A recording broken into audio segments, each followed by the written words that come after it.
What's going on, everybody? It's your boy Zoe, known as off DFS, here to bring you that slate breakdown for the big. I want to say it's 11 games today. 3, 6, 9. Oh, 10 games for the big 10 game slate for today. Hopefully, you guys had a pretty good day yesterday. Small 4 game slate. Definitely was some money to be made, and we made a little bit of money. So, looking to go ahead and continue to pile it up before the holidays, before Christmas time gets here. Well, before Christmas gets here, because it already is Christmas time. So, hopefully, you guys are having a pretty decent week so far. If you guys are new here, you guys haven't done so already, make sure you guys hit that subscribe button so you don't miss any of the content we put out over on the channel. And drop a like on the video if you are enjoying the content as always. Now, before I go ahead and get into the injury report, breakdown, all the good stuff, got to do a little quick recap review. Yesterday over on Prize Picks, it was Taco Tuesday, and as you can see, only doubled up on one of the slips. Ja Morant, man, he went crazy in the second half. Great to have 12 back. Looked awesome out there. So hopefully the Grizzlies season can actually go up instead of how it's been teeter-tottering. This line right here, I dropped 2 lines inside of the Dub Club yesterday. This was one of them. This one right here for me, I really, when it came down to Brook Lopez, I was going back and forth between his full game and the half game. And in all honesty, I should have stuck with the full game if I knew what was good for me. I definitely messed that up in regards to just not going with the full game because he cleared this easy day. He had a ton of blocks, and the Spurs actually were able to keep the game close, which was just the shocker for me on that one. But doubled up on this one. And then the second one dropped inside Deb Club was this one right here. Jonas, I was on his rebounds all day. I really didn't feel like Memphis had the true bodies to be able to stick with Jonas, and he's just been killing it in regards to the rebounds. Derek White looked really good in regards to it. Just looking at the matchup, I did not feel like Drew Holiday has not been playing the point guard role necessarily like what Derek White has been. And honestly, you could have went with Derek White's fantasy score because he's been killing it on the defensive side as well. Steph Curry plays 10 times better at home, so that was kind of a no-brainer right there in regards to Steph Curry. And then Kevin Durant going up against Portland. Jeremy Grant defense, that's not any defense I'm scared of, and I kind of figured that Portland would keep it close. Phoenix necessarily hasn't been blowing people out. They're not the stout defensive team that everyone worries too much about. And then, of course, Devin Booker, he really did just let me down right here with this one. It really did just suck. But those are the 2 slips that I did drop yesterday. The other one that you guys are seeing down here. This one was one made in the Discord, going back and forth with my boy CD. CD told me, play Giannis free throws. I said, okay, sure, I'll play Giannis free throws. And I paired it up with some other things that I had liked for the day. And of course, all my other stuff that did pretty good. Simon's on the hook. I don't mind that. But Giannis, man, the free throws, bro. He went out there. He wanted to be a point guard. Had a triple-double. Amazing, cool, great, whatever. All in all, it was really great to bounce back yesterday on Prize Picks. After having a midday, went 4 of 9 on Monday. So yesterday to actually go 8 of 10, really great in regards to all the props I had dropped. And then if you paired them with tacos, you should have had a very decent day yesterday if you had the right one. So hopefully we keep that rolling today. Today on Prize Picks, they're doing the entry for $1,000,000, I believe. So however many entries you put in for this morning, today, whenever they close the window, they're supposed to do some bullshit drawing, and then they're going to tell you who won and whatnot. So if you want to better your chances for that, check the link down in the description below so you guys get that deposit match bonus for Prize Picks. Join me over there, and I will be dropping some more props for today. After I get this video done, those will be going up, and stay tuned. I might drop some more later on in the afternoon.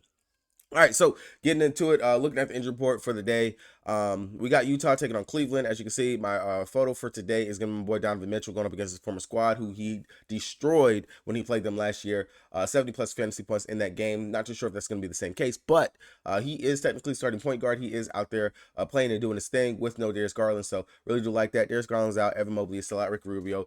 Clarkson, Keontae George, Jared Stevens are out. So Utah, they got Laurie Larkinen. He is back. Walker Kessler, Colin Sexton. Do expect this game to be close, considering that they actually have the pieces, decent players that can actually keep this game pretty close for them.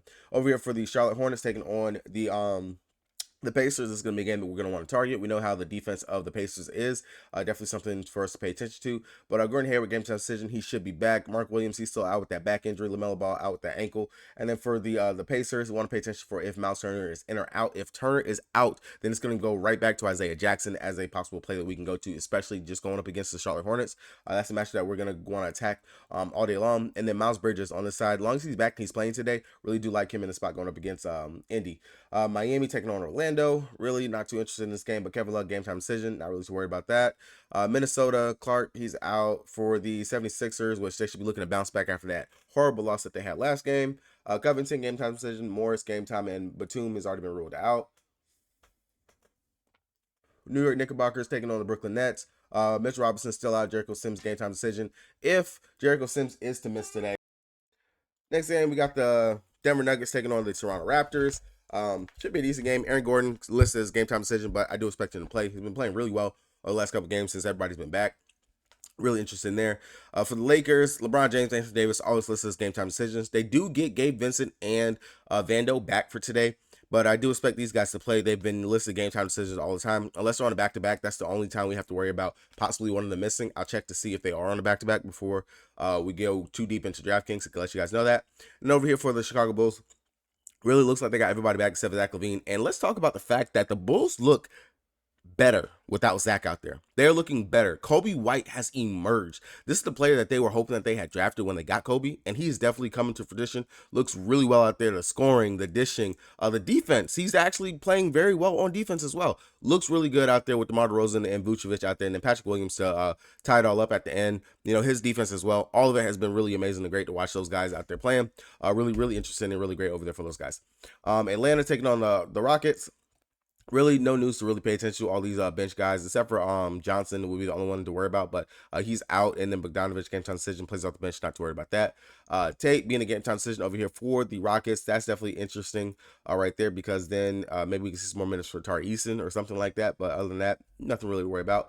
Clippers taking on Dallas. Paul George game time decision. Maybe they might rest him, maybe they might not, considering that they are going to be on a back-to-back. They are playing against OKC tomorrow in that game. So, of course, you know I know what my Thunder playing. And over here for Dallas, really nothing that we got to worry about.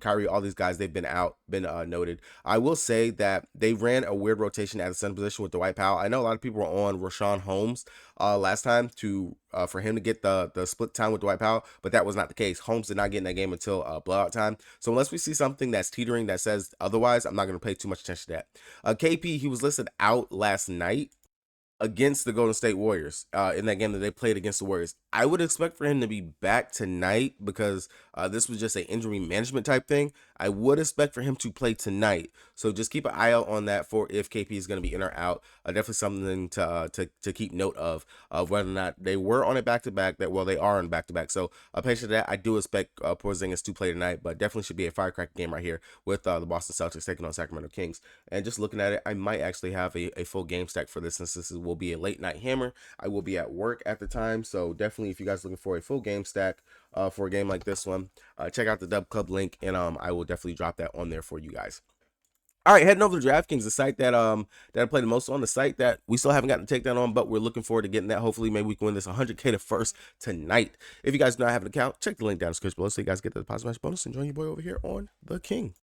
So currently right now, heading over to it, looking at the players that are 10K and above. You guys already know how I like to start and look whenever it comes to reviewing, starting out the line. I'm going to look to see who's going to be my main stud I want to build around. And currently right now, as you can see, the cover picture, the cover photo is that boy Donovan Mitchell going up against his former squad. Like I said, opposing point guards going up against the Utah Jazz have been killing them so far this season. We just seen Spencer Dinwiddie go off for 49 fantasy points going up against them. And before that, Jalen Brunson, SGA, James Harden, Luka Doncic, Michael Brogdon, all these guys have had major, massive games going up against them.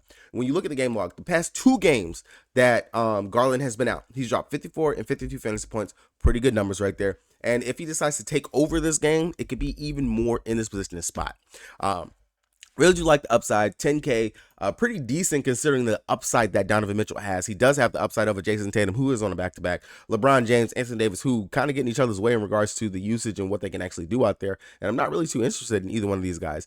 Trae Young, I'd come down here and get the savings. This is somewhat of a little bit of a tougher matchup for Trae. I will guarantee that more than likely one of those two between Trae and DeJounte Murray will go off in the spot because there's only one Dylan Brooks to be able to defend. Freddie V, he's a decent defender, but he's not the greatest in the world. So between Trae and DeJounte Murray, one of those two guys, they're going to have a good game. Either way, Hallie, he, like I said, he's been a little bit on a slump since the in-season tournament, but what better way to bounce back than going up against the Charlotte Hornets? So pretty decent spot if you want to go to Halliburton. He's going to deal with that Terry Rozier defense, but really no defense kind of matters in regards to that. But like I said, Donnie, just looking at the opposing guards that we can go up against. And I mean, when you look at it, Luka going up against the Clippers, I will admit, Luka has legit bitch slapped the Clippers every single time he has played them.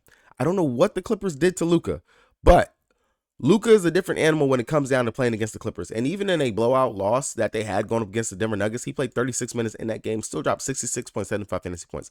Now, if you can get up there for the 12-2, definitely do not mind it. Go ahead, by all means. But I will tell you right now, my main stud that I'm looking at to build from everybody that's up here is I'm going to come down here to my guy Donovan Mitchell. Joel Embiid should definitely want to bounce back going up against the Twin Towers. Go out there and make Rudy Gobert his bitch. He definitely can go out there and do that. Coming off a back-to-back 70-plus point games. I don't mind JoJo here in this position spot. And then the Joker, if you want to go ahead and stomach that, 32.75 fantasy points last time out. With Jamal Murray being back, I kind of really don't see the need necessarily go there unless it's a really, really, really great, good matchup spot for him going up against for center. So I'm not, I personally will not be messing with that price tag right there. It's just a little bit too rich for my blood. You know, I want to save some money in my pocket. Outside of that, but that's going to be the main top guys that I would look at in this higher stud range. Now, coming down into the lower stud range, this area right here, definitely, you know, we have the James Harden, we have the Kawhi Leonards in this section in this spot. Looking at it right now, Harden, he's priced at 8.8. Right here, Kawhi is 8.7. I definitely don't mind just dropping down right here, coming down and just getting Kawhi at that 8.7. He's looked very well over the last couple of games, scoring at a pretty decent clip as well. Not doing too much in his peripherals in that last game, but we know he can go out there. He can get a couple of block steals, but he can also dish the rock and rebound as well. Going up against Dallas, definitely do not mind that for Kawhi, especially in what should be a close game if they can keep it close. But definitely something interesting if you want to just come down and get that 100 savings. I know everyone is saying James Harden is back. He's back. He's back. And I mean, looking at the game logs, I don't blame you. He does look like he is back. He's putting up some pretty decent numbers, pretty decent fantasy point per minute production. Don't hate that at all if you would rather just play James Harden in his position and spot. Definitely worth it. Another one note would be Terry Rozier at 8.9 going up against, like we said it, going up against the Pacers. That is a position and spot that we have continued to attack all season. I don't mind going with Terry if you would rather get to him instead, but not a must play. Now, one player that let me down the first time. Well, no, he got there at the end of the day. He hit his fantasy points for me for a prop that I had. But last game out, going up against Cleveland, Fred VanVleet went off. 17 assists, 27 points, 71 fantasy points. And now you're going up against the Atlanta Hawks, who bleed fantasy points to opposing point guards. They just let Cade Cunningham drop 67 on their heads. Donovan Mitchell dropped 54. Dennis Schroeder 35. Jamal Murray 51. Tyrese Maxey 49. Damian Lillard 47. If Freddie V can go out here and have the type of game that he just came off of. Now, I'm not expecting another 17 assists, but you can give me at least 6-7 assists. You can definitely go out there and score 20 plus points for me. You can go out there and get a couple of rebounds, maybe a steal or two. Definitely don't mind coming down for the value that I can get coming down to an 8.6 Fred VanVleet. Definitely something to keep on your radars and someone that you possibly could look to as a filler as you're going ahead and you're filling in your lines on the day. And then I would be remiss if I don't just talk about the hot hand, which I did mention him earlier. Kobe White or Jonas Valanciunas, either one of those guys in this matchup going up against the Lakers. Kobe has just been phenomenal since Levine has been out. So I definitely do not mind putting Kobe into my player pool as a possible play to possibly go to on today's slate. Definitely worth it. The upside is definitely going to be there for him. Just amazing what he's been going out here doing. And then again, if you want to go with Vooch going up against Anthony Davis, if you feel like you want to touch that, I know we've attacked opposing centers going up against the Lakers every now and then, but it's not necessarily a must play that you have to go to on today's slate, but definitely something you can keep inside your back pocket if you want to get a little piece of that game, if you have any interest right there. All right, looking at the value, it's a big slate, so hopefully we actually do have some decent value that we can go to on today's slate. And most of that value to me personally right now is going to be coming from the Dallas side. Whenever we're talking about teams that are shorthanded, that are missing a couple players, Dallas, they're players, everyone up here, Tim Hardaway Jr., Dante Exum, Luka Doncic, those are the main price guys. But Derrick Jones Jr., who we know they're going to need him, definitely going to have to go out there and try to do a little something. Airplay mode, definitely do not mind looking at him sitting there at that 5K price range. And then maybe Grant Williams, if he actually can go out there and just figure out his life, actually knock down some shots. Possible another value play that we can go to on the slate. Not the prettiest, not the sexiest names out here for it, but definitely some possible players that we can actually consider right there. Another team that we can look to actually go to, especially considering the rotations, everything's been a little funky with them, is I'm going to stick with the nature of the Cavs. Going back over to the Cavs, Cleveland, here we go. Donovan Mitchell, like I said, he is my top guy, but Georges Niang off the bench, the guy still plays some pretty solid, decent minutes. He saw 25 minutes in the last game going up against Houston, 16 fantasy points. We know if he actually can go out there and knock down his shots, as you can see in the prior games, really wasn't knocking down, was not hitting his shots in those early games. So definitely something to keep an eye on. Don't mind the 4K savings that can come out here to Georges Niang, especially if players like Karis LeVert aren't getting it going. Isaac Corey is not getting it going out there for him. And if you possibly think that the Cavs can go out here and actually dominate this game and keep it out of reach, don't mind looking at a Georges Niang as a possible play. Some other spots that we could possibly go to and look to, depending on your cup of tea that you're looking at. Dante DiVincenzo, I know that he's still playing decent minutes, at least seeing 20-ish minutes a game out there. Don't mind looking at him. I think Iman Quick might be, yeah, he's at 5'2". I'd rather just come down and go ahead and play Dante. Both these guys are playing off the bench. Dante, he gives you the defensive upside and more than just a scorer. Definitely can be a stat sheet shuffer, so I don't mind going down there to that for the value. As a possible play. And then on the Minnesota side, of course, I like my boy Kyle Anderson. He's going to play at least close to 20 minutes a game, stat sheet stuffer, and everything that he does in regards to what he can bring. So as you guys kind of already know, early in the day, it's really hard to pinpoint value because we got to wait for the injury news, the injury report to go ahead and update for the afternoon. That's when we really get a lot of value to go ahead and come out and know where we can actually go for the day. So if you're building early, you're kind of doing it wrong. I'm not even gonna lie to you because your line should definitely change before lock hits, because there's no way that you have the crystal ball, you have the nuts already in regards to what should be going into the line. But all right, guys, that's going to be it for me. I will definitely go ahead and get those props up for today. So if you guys are looking for that, check the link down in the description below so you guys don't miss any of that stuff. And hopefully you guys do cash out on today's slate. Peace.